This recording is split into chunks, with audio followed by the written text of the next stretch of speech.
hope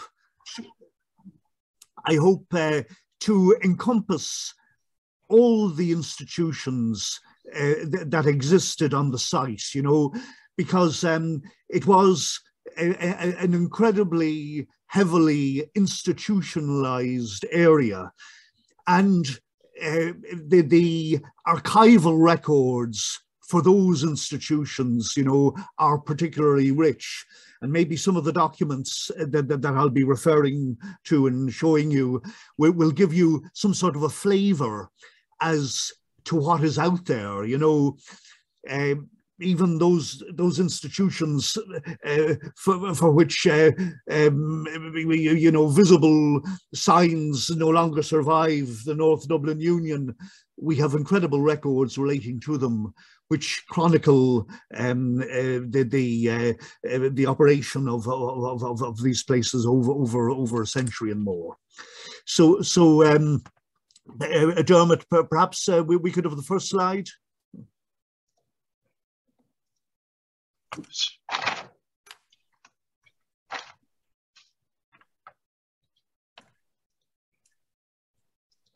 Sorry, just a delay there. It's coming up now. Yeah, sure. Can you see that now? Oh yes, yes indeed, and yes. The next slide, please. Thank you. Yeah. So I suppose everything began with the Dublin House of Industry. In 1772, legislation was introduced for the establishment of houses of industry in every county in Ireland, and a Dublin House of Industry was opened in 1773 in a disused malt house on Channel Row, now North Brunswick Street. Next slide, please. And here we have the first page of the first minute of the Dublin House of Industry. The corporation instituted for the relief of the poor and for punishing vagabonds and sturdy beggars in the county and city of Dublin. And the House of Industry, it was like a workhouse, it was like a prison, it was like a hospital, and it included some rooms, some cells for mentally ill patients. Next slide, please. And it was also instrumental in founding a network of hospitals in the vicinity. The Hardwick Fever Hospital opened in 1803, the Richmond Surgical Hospital in 1810, and the Whitworth Hospital in 1816. And these House of Industry hospitals continued up until quite recently. They only closed in 1987. Some of the records were transferred to the College of Surgeons, and in 2006, they were transferred to the National Archives. Next slide, please, Dermot. So the House of Industry, they opened a purpose-built building in Grangegorman in 1791. And in 1805, they also opened the Bedford Asylum for Children. And this was constructed beside the new House of Industry. And it was built to accommodate 1,000 poor children who were taught spinning, weaving, tailoring, and other trades. And in the late 1830s, both buildings became the North Dublin Union. Next slide, please. So the National Archives, we hold the minute books of the Dublin House of Industry from 1772 and correspondence relating to the House of Industry among the records of the Chief Secretary's Office from 1818. Next slide, please. So just to visualize where all these institutions were, this is an Ordnance Survey map from 1838, and it's quite a large scale map. And you can see the three main institutions in this map. down in the right-hand corner, the North Union Workhouse. To the left of it, the Richmond District Lunatic Asylum, and above the asylum, the Richmond Female Penitentiary. So the North Dublin Union contained part of the original House of Industry and part of the Bedford Asylum established in 1805. Most workhouses, constructed from the 1830s on, they followed, the same specifications, but unusually, the North Dublin Union was one of those that utilised existing buildings. Next slide, please. So perhaps I'll just go through the histories of some of these institutions and show you some of the documents that survive relating to them. Of course, the Richmond Penitentiary, the governors of the House of Industry, they were directed by the Lord Lieutenant in 1810 to acquire land for a penitentiary. Now, as those governors, they had experience of managing prisons. They were asked to supervise the construction of the new penitentiary, which was completed around 1816. Next slide, please. And here we have this is a 11-year-old picture showing the penitentiary and the clock tower, and of course the date 1816 appears on the clock tower. Next slide, please. Now this photograph here is of the crater of Mount Tambora. And in 1815, this was the site of an extraordinary volcanic eruption that affected the world, but particularly Western Europe and Grangegorman as well. Next slide, please. The Mount Tambora eruption, this was a cataclysmic eruption in the Dutch East Indies. It precipitated climate change and harvest failures, particularly in Western Europe. It caused a fever epidemic in Ireland between 1816 and 1819, and it contributed to the cholera epidemic of 1832. Apparently, it changed the nature of the monsoons, and a more virulent variant of cholera developed. And the Richmond Penitentiary became a hospital to treat patients during both epidemics. Next slide, please. And here we have a document from the Chief Secretary's office in the National Archives, a return of the medical attendants on the fever patients in the Richmond General Penitentiary, and it lists their names. And even in March 1819, there were 296 fever patients still in the General Penitentiary. But of course, when the fever epidemic was over, the penitentiary opened as a proper prison. Next slide, please. And here in the National Archives, in the Chief Secretary's office, the records of Dublin Castle, we have a copy of the rules of the penitentiary, the printed rules, and Mr. Hollingsworth, the governor, has appended his signature to them. Next slide, please. And of course, interesting correspondence regarding incidents that happened.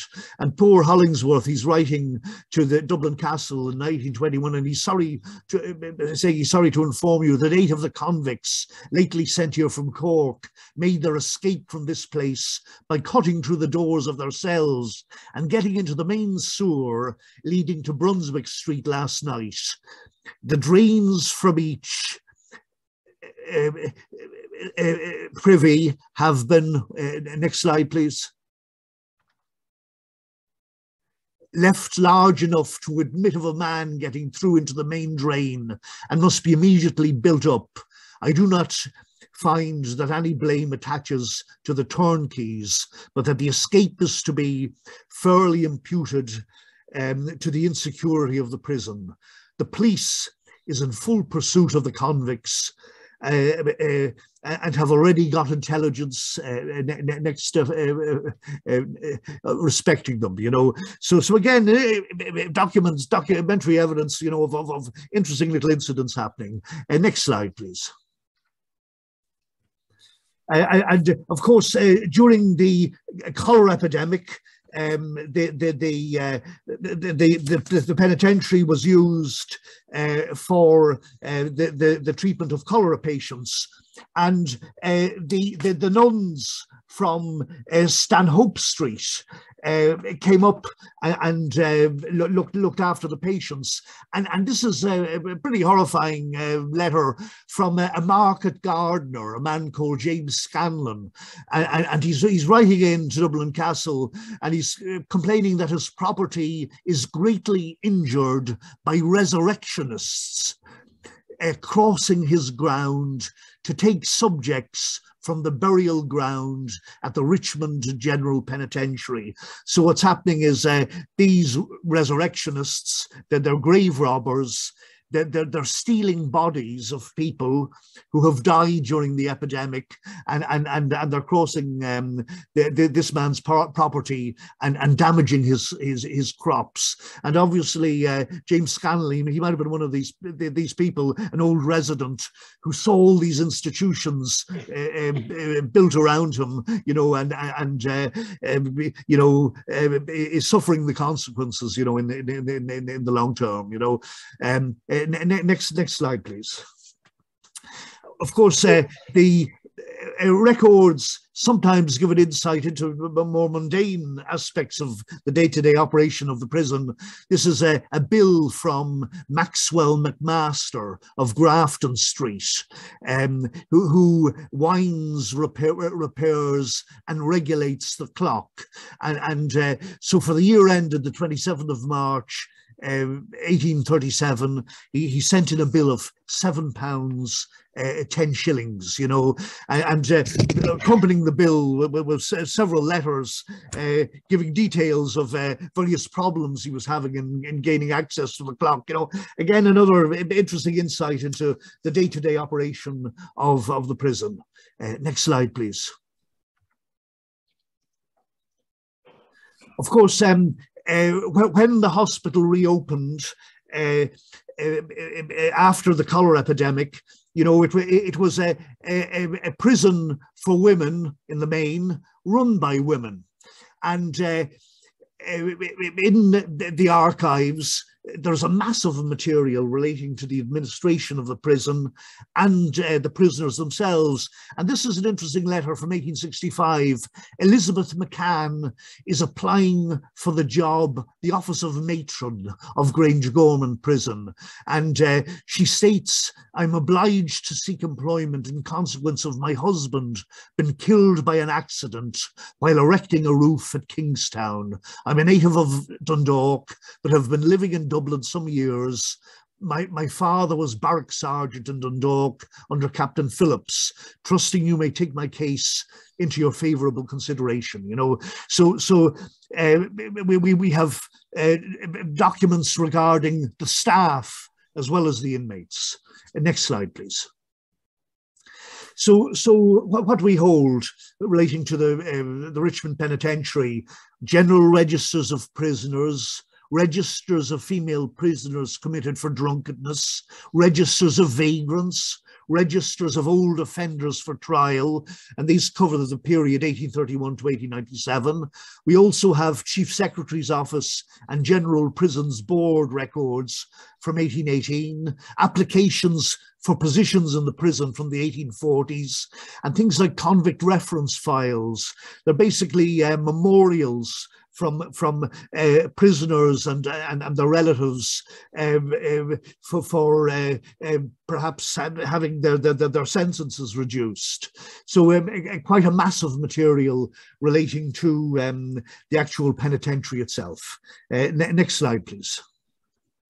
Now, the North Dublin Union Workhouse at Grangegorman, following the passing of the Irish Poor Act of 1838, a network of workhouses was erected around Ireland. In Dublin City, 2 workhouses were established, the North Dublin Union and the South Dublin Union. The North Dublin Union Workhouse at Grangegorman utilised existing House of Industry buildings and the old Bedford Asylum, as we've mentioned.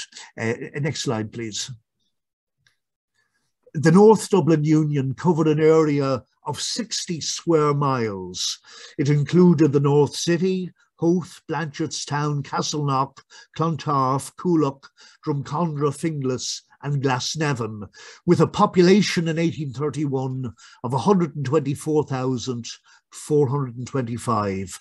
It was run by a board of guardians with 33 elected and 11 ex officio members. Next slide, please. And generally throughout the country, where poor law records survive, in general only the minutes survive. But here in Dublin, we're quite lucky in that the actual indoor registers, the registers of the people actually coming in to the workhouse survive. And this is a folio, 2 pages from an indoor register to the North Dublin Union, and this is for 1846. And you can see one side has all the names of the people as they come in, and the right-hand page gives details of where they're coming from, and the final column indicates when they were discharged or when they died. Next slide, please.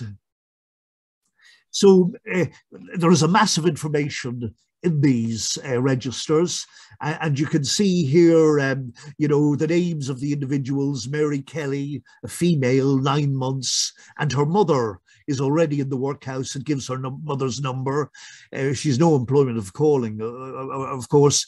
She's a Catholic, and if disabled, the description of this disability, teething and looks delicate, so there's some insight into what this little baby looked like. And you can see most of the people coming in have something wrong with them, delicate of the fever, the occasional person in good health, pains, pregnant, disease of the spine, bad diarrhea, delicate after fever, pregnant and delicate, ulcers on the legs, subject to fits, paralysis, And of course, during the works on the Lewis, excavations were done, and they uncovered, I think, almost the bones of 2,000 people. Most of them would have died in the cholera epidemic of 1832. But they found, the poor, most of them had evidence of, bad nutrition, and you can see here the living evidence of these living people coming in, generally debilitated, when they came in. Next slide, please. And on the right-hand side of the page, really interesting information as to where these people were coming from. Now this information is often not very consistent within the books, but this particular book, we have details of where people were born, and the electoral division and townland in which they were resident. So that little baby was born in Church Street, very close at hand. But you see some people here, the second person, they're born in County Fermanagh, but they're living in Parkgate Street in Dublin. So you can see perhaps the initial effects of the famine as well. You have somebody there destitute, native of County Wicklow, this mass of people beginning to come into the metropolis, where they're more likely to get food or more likely to be admitted, into an institution. Now, there are 144 of these books from 1840 to 1918, when the North Dublin Union was closed. Some of them contain 5,000 names. So you're talking about hundreds of thousands, maybe 500,000 entries relating to these people coming and going. And of course, some people will come and go several times, within the institution, but a great record, of people who otherwise, wouldn't be mentioned in any documents. They're people who don't have any property, so a marvelous record of these people. Next slide, please. The minutes are also very useful sources. Now these are a bit later, minutes from 1911, but you can see how much more sophisticated the workings of the workhouse have become, and in the 1860s, the workhouses were allowed to send children, to board children out, destitute children in the workhouse, to try. The idea was to try and have them brought up in as natural an environment as possible, and this page in 1918 is giving a list of where children were boarded out. There's 145 of them, various counties, a lot of them in Wexford, and then various details regarding the boarding out of particular children. A letter from the local government board dated the 14th of February 1911 asking to be furnished with a Form A respecting Mrs. Brown, Balgaddy, Clondalkin, with whom it is proposed to board out a child from the Union. So people had to be vetted, and the relieving officer, it was like a social welfare officer, would visit the houses where the children were being boarded out from time to time to check that they were okay. Next slide, please. And also you can see they're getting details of people who are been evicted. Mr. Keogh, per Mr. Nugent, the admission board ordered that the following cases of evictions be reported to the general board. John Murray, wife and 5 children, 22 Upper Tyrone Street. Sorry, on the 16th of August 2011, Alexander Mitchell, landlord, and he was admitted to the workhouse on the 14th of August 1911, same day. So they're taking in people who are been evicted, and of course in those days people were moving around continually. So again, it's an interesting insight into the development of the social services, crude as they were. Next slide, please. And this rather dark drawing is a plan from our Office of Public Works Records of the North Dublin Union. This is post-1918, when it became a military barracks. And you can see there's a firing range actually mentioned in it, but it's a great insight into the layout of the place. Most of the buildings were demolished. I think there are a couple of buildings still used by the Morning Star Hostel down off Morning Star Avenue. And later on, a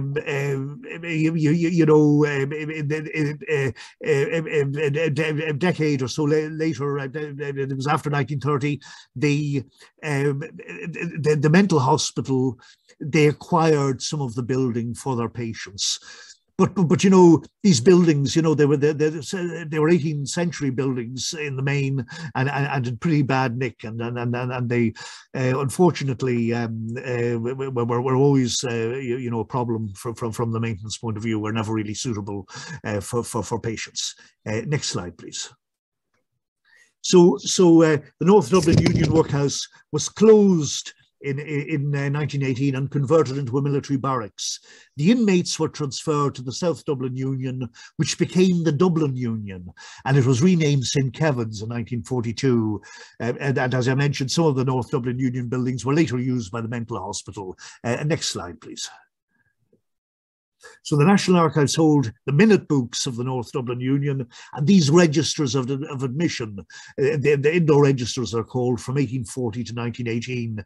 And of course, people from the area, after the workhouse closed, they went to the South Dublin Union and later the Dublin Union from 1918. And we have the minute books of that institution from 1918 to 1943. And also we've registers of admissions of the South Dublin Union and Dublin Union from 1918 to 1938. So the people from Grangegorman, it's still possible to trace them if they were, maybe, you know, if they went into the Polo system. Next slide, please. So the Richmond Asylum. Of course, the House of Industry provided care for the mentally ill from the 1770s. Increasing numbers of patients from all over Ireland led to the governors of the House of Industry purchasing land and building a separate institution to be styled the Richmond Asylum after the Lord Lieutenant Charles Lennox, the 4th Duke of Richmond. Next slide, please. So the Richmond Asylum, it catered for the whole country between 1814 and 1830. It was run by a board of governors from 1815, so it actually, it wasn't under the auspices of the House of Industry from 1815. And it became the Richmond District Lunatic Asylum in 1830, because by then a system of mental hospitals, a mental hospital infrastructure began to develop. And the Richmond District Lunatic Asylum catered for the city and county of Dublin, the counties of Wicklow, Meath and Louth, and the county and town of Drogheda. And Meath was detached from the district in 1855. That was when the mental hospital in Mullingar was built, St. Loman's, and Louth in 1933. When the mental hospital, St. Bridget's in Ardee was built. Next slide, please. And incredibly, there's a full run of registers of patients for the Richmond and its successors from 1814 on, and this is a page, the first page, and you can see the first man to enter the Richmond Asylum was Andrew McKinley, a soldier. He went in on the 28th of February 1814, born in Armagh, place of abode before admission in Newry, and by whom recommended. And you can see all these people, they're coming in from the House of Industry. And that the House of Industry, of course, at this stage in 1814 is running the mental hospital. And initially the idea was that when people went in there, they would only take people that they had some hope of helping, you know, in their recovery, you know. But unfortunately, as time went on, the institution became full of cases, medical cases that they couldn't do very much with, you know, and of course, again, probable cause of illness. Unfortunately, that isn't filled in very frequently. How long ill before admission? And they know with some people they don't actually know. And we'll just, next slide, we'll have a look at the other side of the page, and we see species of disease.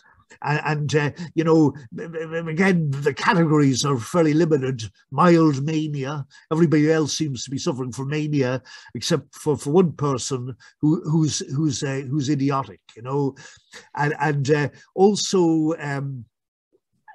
These various columns give details as to the state in which people were discharged, you know, and interestingly, there's a series of columns, mode of coercion, and that isn't filled in, hopefully, because they weren't using any coercion, you know, restraints, straitjackets, leg irons, in terms of restraining people.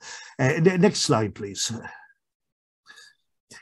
Now, of course, the fact that it was a district asylum can cater for places like Wicklow meant that patients were coming in far and wide, including patients from prison, and here is a letter here from the Office of Lunatic Asylums that a warrant may be issued for the transfer of a lunatic from the jail at Wicklow to the Richmond District Lunatic Asylum.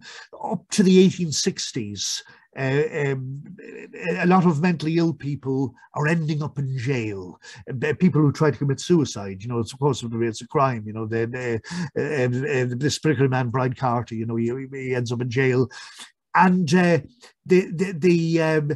we have a series of records here in the National Archives, convict reference files. They start off in 1836, and from 1836 to the late 1860s, there are specific convict reference files relating to lunatics, and they give the details of all these unfortunates, mentally ill people who ended up in jail, but who were subsequently transferred to various asylums around the country. Next slide, please. Oh, yes, and here we have the committal warrant of that man, Brian Carty.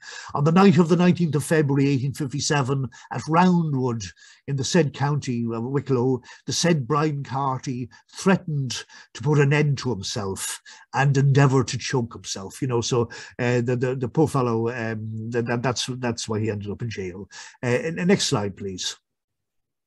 And unusually, you know, for a mental hospital, you know, thousands of committal forms survive for Grangegorman, and here we have one from the 1860, you know, from the 1860s, and this man, Richard Malloy, on the 13th of August in the house number 7, Richmond Cottages in said district, said Richard Malloy did assault his wife, Catherine Malloy, by striking her a blow with his hand on the left arm and bruising her arm, and did also use threatening language to her and put her in dread and fear of bodily harm. So obviously this is behaviour that warranted his admittance to the asylum. The earliest committal form to survive for Grangegorman is 1816, and up to the 1850s there are a few hundred, but from the 1850s on there are thousands. You know, I think by 1900 or so, 15,000 committal forms survive, and they're very informative insofar as they list relatives of the ill person as well. You know, I think three relatives are listed. And of course, this is up to 1900 or so. There are no census returns, you know. But again, you're getting an insight into people who otherwise wouldn't be documented, you know. But also, you know, the records themselves, you know, they give an extraordinary insight into the human condition as well. Very unusual, you know, for any record, you know. Next slide, please. So the 1850s saw the hospital been extended with the building of the Mail House in 1854, and under Dr. Joseph Lawler, he was the first resident medical superintendent. The hospital gains an international reputation for its educational facilities. Next slide, please. And this is the curriculum in the 1870s for some of the classes that were held in Grangegorman, and people came from abroad to watch these classes in operation. At one point, most of the patients actually were attending these classes. Next slide, please. This is the front elevation of the male department of the Richmond Asylum, built on the western side of the road in the 1850s. Next slide, please. And here in the National Archives, we have plans relating to the asylum. This is can we go back there, from 1899, and you can see elevations. You know, if you look there where it says rear elevation, the middle of that middle of the drawing. We go on to the next photograph. And here we have that building. Of course, it's no longer there. This is a photograph taken in the 1960s, you know. But again, interesting insight into how the place looked at the time. Next slide, please. Several photographs survive relating to buildings. You know, in the these are 19th century photographs. This photograph is marked Old Units 4 and 5. Next photograph, please. And this is secure. This is marked secure unit, and this was the old female infirmary. Next slide, please. And here we have the male infirmary. Next slide, please. And here we have the school for nursing, which later, unfortunately, the top part of it burnt down. Next slide, please. And here is that part of it that survived the fire. So next slide, please. The asylum took over the Richmond Penitentiary building in September 1897. An auxiliary mental hospital was constructed in Portrane from the late 1890s and was completed in 1902. Photographs of patients admitted were taken from the early 1890s. Next slide, please. And this is Dr. Connolly Norman, who was a very famous resident medical superintendent in the hospital. Next slide, please. This is a plan of the hospital just after they've taken over the prison in Grangegorman, and you can see on the far side of the Grangegorman Lane all these new buildings that have been built from the 1850s. Next slide, please. A lot of photographs of staff. The cricket team in 1898. Next slide, please. And wonderful photographs of the patients from about 1893. And when people came in, these photographs were often stuck onto their case notes. Sometimes people refuse to be photographed, and there are no photographs. Next slide, please. You know, yes, incredible. This girl wearing some sort of a shawl, you know, again, 1890s photograph. Next slide. Next slide, please. Yeah, yes. Yes. Next slide.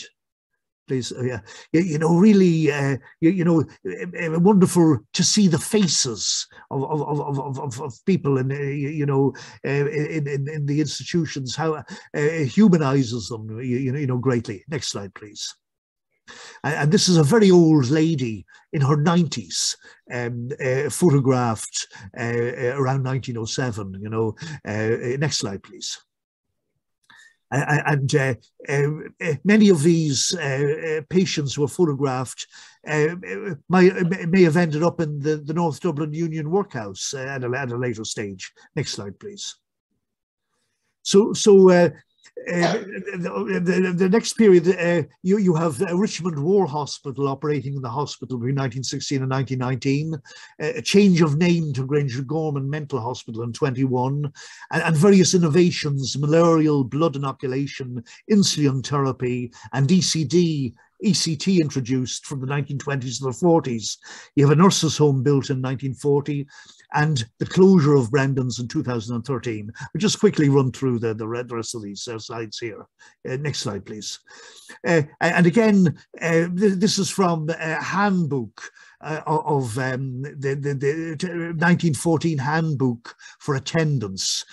Cruelty to patients will under no circumstances be tolerated. Again, obviously, patients on occasion, yes, were treated badly, but again, it's they're an insight into the attempts of the hospital, to ensure that people were treated as well as they could be treated. Next slide, please. This is the Richmond War Hospital that operated up to 1919. Within the hospital. Next slide, please. And this is a report on the Richmond War Hospital. And interesting, they say 362 patients were dealt with. Fully 1/4 of those admitted were of low mentality, for whom treatment could do very little. And I think this is probably because towards the end of the war, they were desperate for men, and they took people who otherwise, they wouldn't have considered, a bit like the Americans in Vietnam, and these poor unfortunates, again, would have suffered very badly at the front line, and wouldn't have responded very well to treatment either. Next slide, please. Photographs one of the annual reports.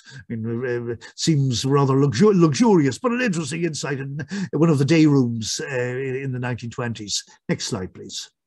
Again, this is from the 20s, a solarium that they built, so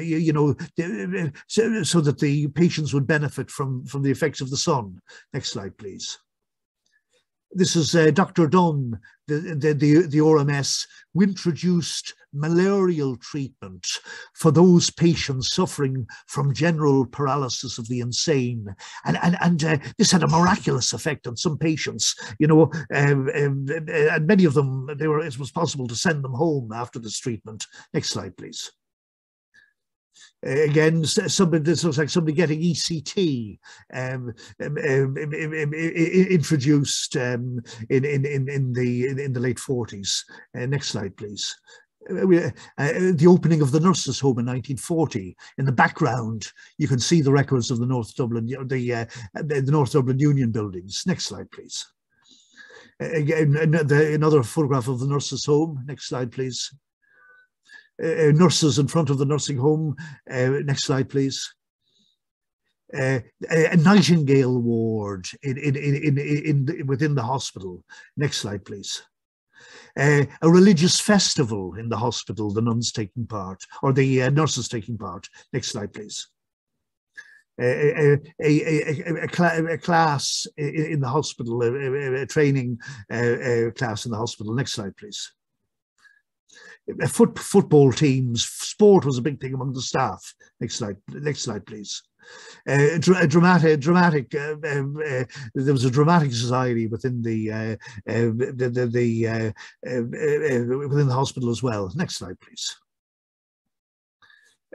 Preserving St. Brendan's Archives, just say a few words. Existing and retired staff played a major role, particularly the chaplain, Piers O'Doul, and the director of nursing, Dick Bennett. They ensured the preservation of the archives from the 1970s, and a generous grant from the Wellcome Trust allowed the records to be transferred to the National Archives when they were conserved and listed. We just run quickly through some of the slides here. Next slide, please. This is Piers, the man with the glasses, and Dick Bennett. And this is an article in the Sunday Times, a call for cash to preserve asylum files. Next slide. He was great at organising things, Piers O'Doul. This is people moving records within the building in 2010. Next slide, please. Records were moved from the 3rd floor. Next slide, please. In these crates with a cherry picker. Next slide, please. And were brought to another part of the hospital and put on these wooden supports in order, you know, tens of thousands of files. Next slide, please. And here are the records been moved to the archives. You know, an articulated lorry was needed. I think 20 tons of material was moved. Next slide, please. More records awaiting transfer. Next slide, please. The records in the archives awaiting processing. Next slide, please. These are case books about to be worked on. Next slide, please. Crates of material in the archives, and here we have next slide, please. Here we have this man. He's going through all the committal forms. I think he went through 35,000 of them, putting them on a database. And next slide, please. And this is a lady here cleaning all the committal forms by hand. These thousands and thousands of committal forms, and they often included maybe 10, 20 items within them. Next slide, please. And this is one of the minute books before it, yes, as it was transferred. Next slide, please. And here is this minute book after it was worked on by the conservators. And next slide, please. This is the last slide. So what we hold: registers of admissions from 1814, minute books from 1815, committal forms from the early 19th century, case books from 1880, and the Richmond War Hospital records, of course, 1916 to 1919, and a wide range of other records, which I don't have room to put in. Now, in terms of access to the records, the HSE have indicated that you know, they're willing to make the records accessible after 100 years, and the protocols relating to that are being worked on at the moment. But it is possible at the moment for people to access the records. They have to apply to a designated person within the HSE. So I know we're running out of time. I shall leave it at that, and I'd be glad to answer any questions you might have regarding these records I've spoken about. Thank you.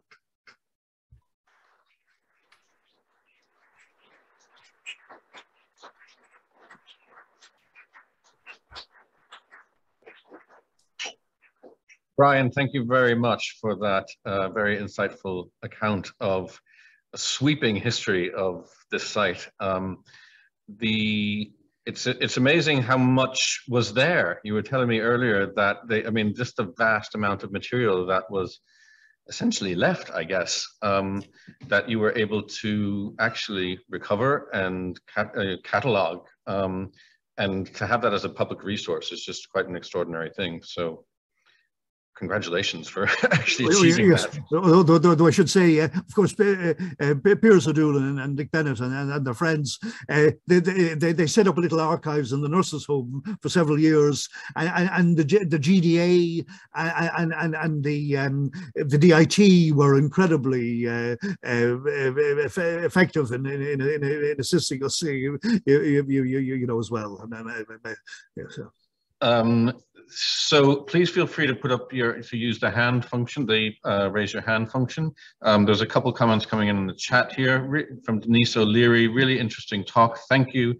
The archival materials bring the history to life. Mostly sad stories, unfortunately, with the exception of prisoners who escaped from the penitentiary, but absolutely fascinating, amazing work by the National Archives to preserve and record this material. Question from Colin. I can't see the full name, that might be Colin Murphy. Are there many or any records in the patient's own voices as opposed to accounts of patients documented by staff? Yes, there are. When patients came in, they were interviewed by staff, and sometimes the staff would note down what the patient actually said. I remember there was a lady. This lady came in. She claimed to have been 11 years old in 1798. She came in the early 1900s, and they're noting down several times when the staff they come and interview her at intervals, and she's saying, I was 11 in 1798. I was 11 in 1798, and Connolly Norman, he sent somebody to the Public Record Office to check her census return, which was still in existence then, hadn't been blown up. And in 1841, or the 1851 census, he found she was 40.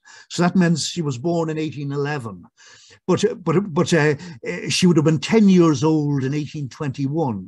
And in 1821, she was from Wicklow, that part of Wicklow where she was from. There was a lot of trouble, a lot of disturbance. The Rockite troubles and secret societies, and the troops would have been marching over the mountains, and I'm sure that's what she was remembering. And of course, at the in 1900, she's looking back and she thinks that was 1798, and I'm sure that explains. But you do get exactly what people are saying. Or that particular lady, she was trying to get out of bed to make tea for her son Mick, and they've noted down, yes, she wants to make tea for her son Mick. They've noted down exactly what she said, So you do get the actual voices of people actually, from the records on occasion. Thank you. Patricia O'Sullivan is asking, are there plans to digitally archive any of the archives of asylums throughout the country? Hopefully these records will be digitized. Yes, I think that there is thinking, in that regard. Particularly, the 19th century records. You have details of thousands and thousands of people who aren't otherwise documented. And what an incredible source it would be, but both from social history, but also from a genealogical source as well. Yes, I would anticipate that these records will be digitized. Will be eventually digitized. Yes, yeah.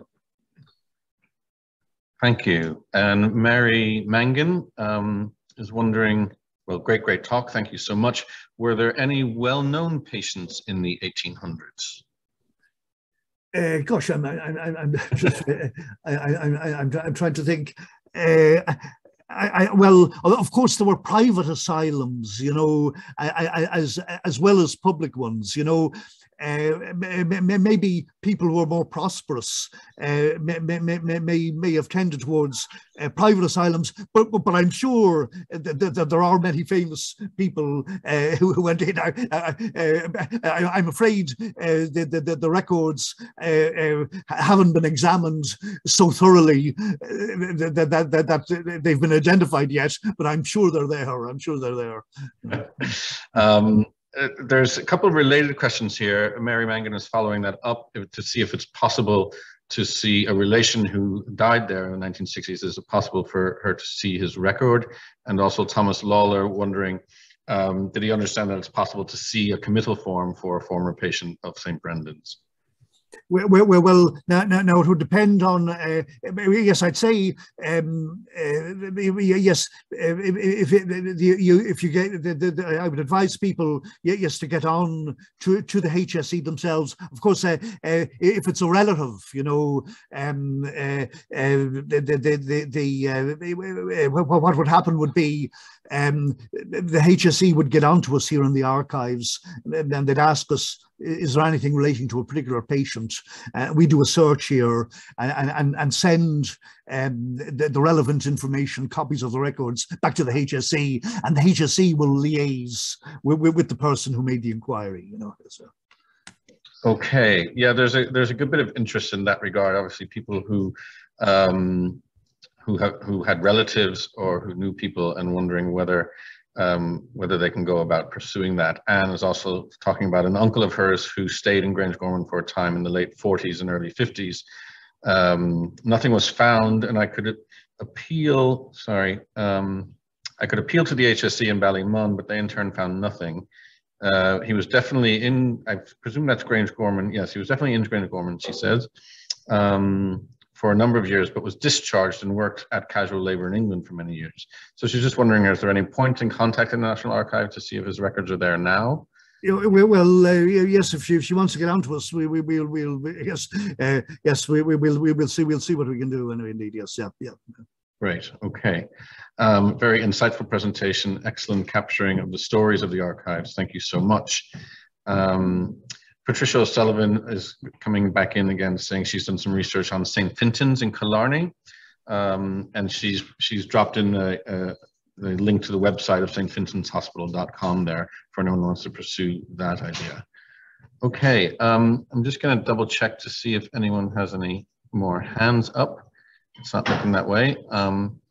So I think we are going to wrap it up there. It's now 6 o'clock. Brian, that's really, really fascinating. I really appreciate all the time and that collection of documents that you've gotten those slides. It's just quite extraordinary. And it's amazing that how an archive, which seems such a, you know, as a library, it's sort of it's a cataloging of things, and it seems to be quite an, you know, trying to be objective about everything, but it actually provides a very human picture, and the stories that can be told from that are quite extraordinary. So that's part of what we're hoping to do as part of our project, is to try to see what stories and what lives we can sort of get in touch with via places like the archive. So thank you so much again for all your time. Very much appreciated. And thank you everyone for attending. Please keep an eye out for, we've got one more question from William, just raising his hand. Sorry, William. Oh no, that was waving goodbye. Okay, he was waving goodbye. Sorry about that. Okay, thank you everyone. I appreciate you attending, and take care. Bye now. Bye now.